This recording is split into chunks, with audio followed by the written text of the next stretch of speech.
Yeah. Ringo Starky doesn't really work. Ringo Starr, fabulous. Picture this. It's London, 1967. The air inside Abbey Road studios is practically humming with electricity. We're talking about one of those iconic late-night Beatles sessions. You know the vibe. Paul is hunched over his bass, perfecting a riff like his life depends on it. John's off in a corner scribbling on a napkin, probably turning half-baked poetry into pure genius. George is zoned out in his own sonic universe, layering chords like a wizard. But then, there's Ringo, the so-called quiet Beatle. He's behind the drum kit, not saying a word, just watching the clock. Now, here's where things get juicy. Tonight, someone new is coming. A band that critics are already hyping as the next Beatles. Big shoes, right? They're dropping by the studio, maybe to learn, maybe to flex, maybe just to breathe the same air. But the second that door swings open, the energy shifts. Ringo doesn't stand. He doesn't smile. He narrows his eyes, takes one look at these cocky newcomers, and sets his drumsticks down. Session over. No confrontation, no explanation. Just icy silence. And here's the kicker. For decades, no one brought up that band's name again. That's when we learned something big. Behind the peace signs and sunglasses, Ringo kept score. The real Beatles versus Stones drama. All right, so let's spill the vintage tea. And yes, this one goes way back. We're talking early 1960s, the golden age of British rock, when the Beatles and the Rolling Stones were being hailed as musical gods. To the public, it was all hugs and harmonies. They shared stages, swapped compliments in interviews, and posed for press photos like they were one big happy rock and roll family. But behind the scenes? Totally different story. Especially when it came to Ringo Starr and Charlie Watts. Because, believe it or not, this bromance had a crack right in the rhythm section. Here's the moment it all went south. One night, Charlie leans in and tells Ringo, with that cheeky little smirk, "Anyone could have done what you did." And that, my friends, was the slap that echoed louder than a snare hit in Shea Stadium. Ringo never forgot. He didn't yell, he didn't throw a fit. But something shifted. From that day on, the mutual respect, gone. Ringo felt Stone's drumming was about flash. He was about feel. Simplicity is precision, he once said, and honestly, it's iconic. While the world called them equals, Ringo quietly knew where he drew the line. And he drew it with style. Oasis versus Ringo.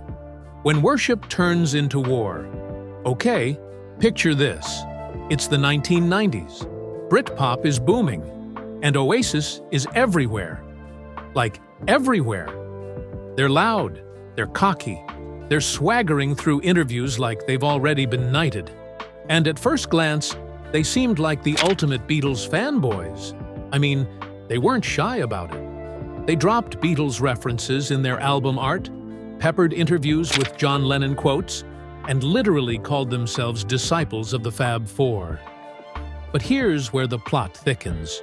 Ringo was not buying it. He saw past the mop-top nostalgia. To him, Oasis wasn't homage. It was hollow hype. Sure, they wore the costumes and played the chords, but the soul, the spirit, totally missing. The final straw came at an award show in 1996. Liam Gallagher, reportedly a few pints in and feeling bold, stumbles up to Ringo and slurs, "You're the lucky one, mate. You got to ride John and Paul's coattails." Yikes. Major yikes. Ringo didn't flinch, didn't argue. He just gave that classic unreadable smile and walked away, forever. Later, he told a friend, "All noise, no soul." That's the line that sealed the deal. Because for Ringo, Oasis wasn't a tribute. They were a parody in a leather jacket. The Pistols, the peace sign, and the punk that pushed Ringo too far now, let's rewind to the late 1970s. A time when rock was getting messier, louder, and a whole lot angrier. Enter the Sex Pistols. This wasn't just a band, it was a Molotov cocktail in leather and eyeliner. They didn't want to jam. They wanted to blow the whole thing up, especially the house that the Beatles built. And if you thought Ringo Starr, the peace-loving Beatle, was too mellow to take offense, think again. Because this chapter wasn't just about musical differences, it was personal. See, Ringo wasn't anti-punk. In fact, he respected the fire of bands like The Clash. That raw, emotional rebellion, he got it. But the Pistols? Nah. To Ringo, they weren't rebels. They were performers with a middle finger and a marketing plan. When Sid Vicious compared Ringo to a clock with arms, as if he were just a human metronome, that insult cut deep. And when Malcolm McLaren bragged about poking Beatles fans just to grab headlines, Ringo had had it. He never clapped back publicly. That wasn't his style. But privately, he shut the door and never looked back. No records, no nods, just silence. Because for Ringo, music was meant to connect, not provoke for profit. The Monkees and the moment Ringo called out the copycats. All right, let's talk about a rivalry that's a little less punk rebellion and a little more made-for-TV drama. Enter the Monkees, America's answer to the Beatles. Or at least, that's how the television execs pitched it in 1966. Picture it. 4 cheeky guys with mop-top haircuts, goofy grins, and scripted jokes. They had a hit show, catchy tunes, and a whole lot of teen heartthrob energy. But here's the thing. Ringo wasn't laughing. At first, he thought it was cute. The parody felt lighthearted, even flattering. But when headlines started reading things like "Monkees outsell Beatles," the mood changed. That's when admiration turned into aggravation. What stung even more was what happened behind the curtain. The Monkees weren't even playing their own instruments at first. They had studio musicians doing the heavy lifting while they posed for the camera. To Ringo, who'd spent sleepless nights in recording studios chasing perfection, this wasn't just a creative shortcut. It was artistic fraud. Even when the Monkees tried to make things right by writing their own songs and inviting Ringo to collaborate, he wasn't having it. He ignored the invites, skipped the shows, and dismissed them as a jingle with guitars. Because for Ringo, authenticity wasn't optional. It was everything. When the Beach Boys hit the wrong note with Ringo, let's dive into a drama that feels less like a beach bonfire and more like a slow-burning grudge that's been simmering for decades. The Beach Boys, those California kings of harmony and sun-soaked surf anthems, were actually one of the few bands the Beatles truly admired. And that admiration? It went both ways. Ringo once described Pet Sounds as a masterpiece, and Brian Wilson, certified genius in Ringo's book. But every sunshine story has a cloud. And in this case, it came in the form of Mike Love's mouth. It happened during a chill moment in the late 1960s. Both bands were staying in the same hotel while on tour. Ringo was unwinding, maybe sipping a quiet drink, when Mike Love, known for being more blunt than brilliant, dropped the line. He said something to the effect of, "The Beatles are just studio tricksters. Couldn't play live without smoke and mirrors." And boom, just like that, the vibe was ruined. Ringo didn't argue. He didn't storm out. But he never forgot. To him, that one sentence dismissed everything the Beatles had fought to build, from their sweaty, chaotic club days in Hamburg to their historic stadium shows. After that, Ringo still praised Brian's genius. But Mike, let's just say he filed him under thanks, but no thanks. When Ringo said no thanks to Thunder, the Led Zeppelin letdown.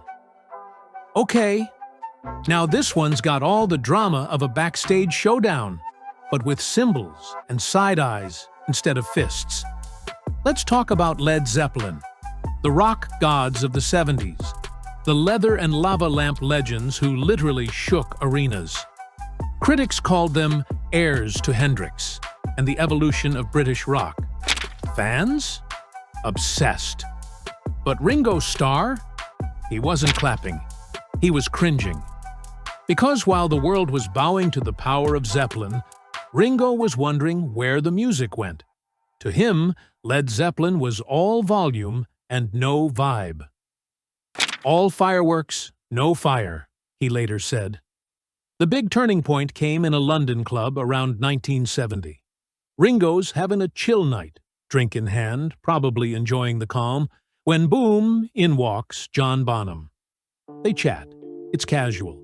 Then Bonham leans in with a cheeky grin and says, "Fancy a drum off? Harmless? Maybe." But Ringo, being Ringo, politely declines. That's when Bonham doubles down with this zinger. "Didn't think so, triangle player of the Beatles." And that was it. Ringo finished his drink, stood up, and walked away. For good. No feud, no clapback, just a quiet, classy exit. Because in Ringo's world, music wasn't a battle. It was a balance. And Zeppelin? Too much muscle. Not enough melody. The Quiet Beatles' final word. Why Ringo's silence finally broke. So here we are, the final beat of the story. And trust me, it's not just a fade-out. It's the moment Ringo Starr, the forever laid-back, shades-wearing, peace sign-flashing drummer of the Beatles, finally decides to speak his truth. And not just about music, about respect, about legacy, about the noise behind the curtain that most of us never got to hear. Because let's be real. For decades, Ringo played the good guy, the peacemaker, the one who smiled politely through it all. But now, at 84, he's done pretending everyone got along backstage. This isn't about stirring up old beef or throwing shade just for the sake of it. It's about setting the record straight. His record. These 6 bands? They weren't just footnotes in his career.